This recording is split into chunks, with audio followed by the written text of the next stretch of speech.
Halo Sobat Mancal, welcome back to Calvino Channel.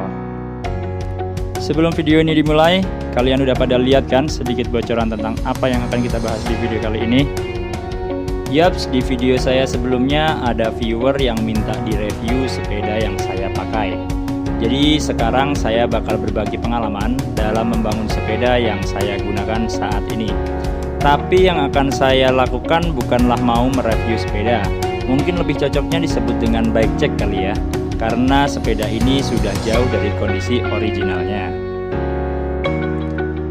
Tapi sebelumnya, buat kalian yang baru gabung di channel ini, saya ucapin selamat datang di Calvino Channel. Di channel ini saya bakal banyak membahas seputar sepeda, mulai dari pengalaman riding, tips and trick, dan berbagai hal lain seputar dunia sepeda. Jadi sebelum lanjut, saya minta dukungan dari kalian dengan cara subscribe, like, comment, dan share, biar saya semakin semangat berbagi pengalaman seputar dunia sepeda bareng kalian semua. So, let's start. Sepeda yang saya pakai untuk pecicilan dan riding harian ini adalah Whimcycle Boxer 2.1. Saat ini di tahun 2020, Whimcycle sudah tidak lagi memproduksi sepeda boxer ini. Saya dapat sepeda ini second alias bekas dengan harga yang cukup murah, yaitu 1,7 juta sudah dalam bentuk full bike di bulan Januari 2020 dengan kondisi yang ala kadarnya. Warnanya ungu dengan beberapa part yang sudah di-upgrade, tapi ada juga yang masih bawaan pabrik. Di sini saya akan melakukan 3 komparasi alias perbandingan, yaitu dengan membandingkan spesifikasi original pabrikan, kemudian spesifikasi ketika saya pertama kali dapat sepeda ini, dan kondisi sekarang ketika video ini direkam. Frame Whimcycle Boxer ini kalau saya baca dari beberapa review di Facebook dan Kaskus ketika itu, frame ini bisa dikatakan cukup badak atau handal untuk diajak pecicilan. Terbukti pernah ada atlet downhill yang menggunakan frame sepeda ini untuk race di tahun 2013 dengan spesifikasi yang sudah di-upgrade tentunya. Frame sepeda ini sudah menggunakan alloy 6061.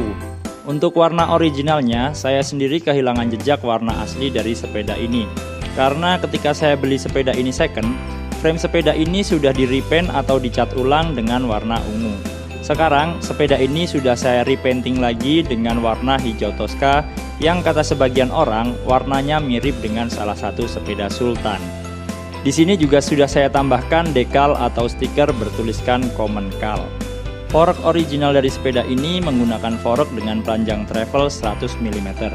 Kemudian ketika saya dapat sepeda ini, suspensi depan sudah diganti dengan fork yang mereknya sendiri saya juga tidak tahu, tapi panjang travel yang digunakan adalah 120 mm. Sekarang, fork sepeda ini sudah saya upgrade lagi menggunakan fork dari Santur Epicon dengan remote lockout dan panjang travel 140 mm. Untuk handlebar, secara spesifikasi pabrikan yang tertulis hanyalah alloy 31,8 mm. Sedangkan saat saya membeli sepeda ini, handlebar yang digunakan sudah menggunakan brand Spang Spike dengan rise 20 mm dan lebar 780 mm. Jadi sampai saat ini handlebar ini masih saya pertahankan. Untuk brake lever originalnya include dengan shifter, yaitu menggunakan Shimano STEF 51. Begitu pula dengan kondisi ketika saya mendapatkan sepeda ini. Dan sekarang tuas rem atau brake lever ini sudah saya ganti menggunakan Shimano MT200.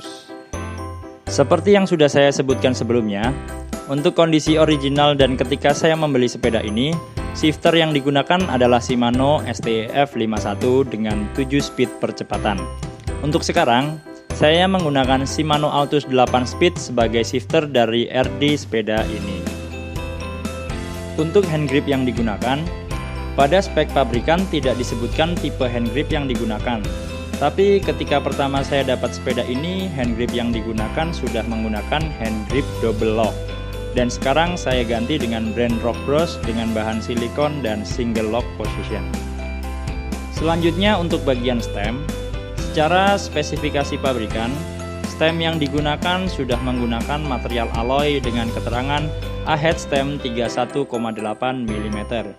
Begitu pula kondisi ketika saya beli sepeda ini.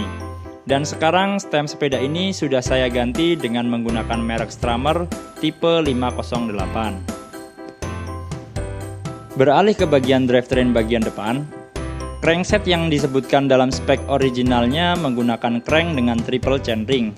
Ketika saya dapat sepeda ini pun masih menggunakan crank bawaan. Dan sekarang crank sudah saya upgrade dengan menggunakan crank merek Pro Wheel dan dengan single chainring merek Decas. Crank ini sendiri saya tambahkan dekal bertuliskan SRAM XO. Untuk front derailleurnya, karena spek pabrikan menggunakan triple chainring, FD yang digunakan adalah Shimano non-series. Tapi untuk saat sekarang, FD ini sengaja saya lepas karena sudah tidak saya gunakan lagi. Lanjut ke bagian BB atau bottom bracket. Spesifikasi originalnya adalah menggunakan bottom bracket cartridge bearing alias BB kotak. Untuk sekarang sudah saya ganti menggunakan BB Holotech 2. RD atau rear derailleur spesifikasi original sepeda ini adalah menggunakan Shimano Tourney 7 speed. Untuk sekarang sepeda ini sudah saya upgrade menggunakan Shimano Altus 8 speed. Yang masih menjadi PR buat saya saat sekarang ini adalah dari sisi chain alias rantai. Rantai yang saya gunakan masih original bawaan pabriknya dengan bahan steel sehingga mudah berkarat dan berwarna kecoklatan. Mungkin kalau ada rezeki ke depan item ini akan saya upgrade juga.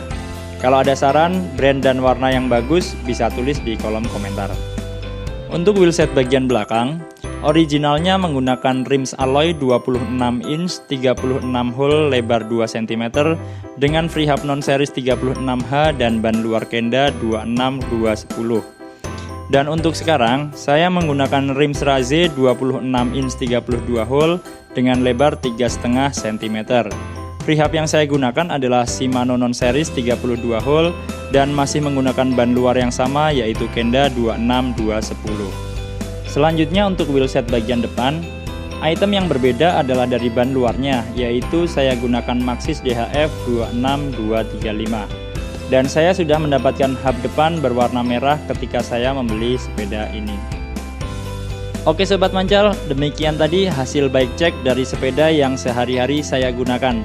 Kalau ada saran dan kritik, silahkan tulis di kolom komentar.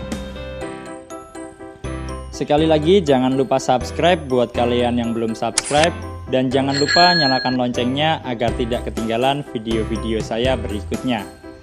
Oke, sampai jumpa di video saya selanjutnya.